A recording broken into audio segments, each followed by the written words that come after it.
उजवा खांदा असतो त्यावर चित्रगुप्त बसलेला असतो. कोण बसलेला असतं? चित्रगुप्त. आणि डावा खांदा असतो त्याच्यावर कोण बसलेला असतं? राक्षस. राक्षस बसलेला असतो. जेव्हा जेव्हा आपण चांगलं काम करतो, छान छान बोलतो, छान छान अभ्यास करतो, मम्मी पप्पाचं ऐकतो, टीचरांनी जे सांगितलं ऐकतो, तेव्हा उजव्या खांद्यावर बसलेला चित्रगुप्त त्याच्या डायरीमध्ये लिहून घेतो. आणि जो डाव्या खांद्यावर बसलेला राक्षस आहे तो काय करतो माहिती का?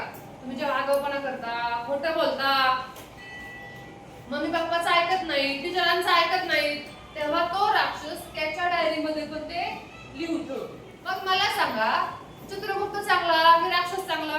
चित्रगुप्त. मग कुणी लिहून ठेवलं पाहिजे तुमचं, चित्रगुप्ताने का राक्षसाने?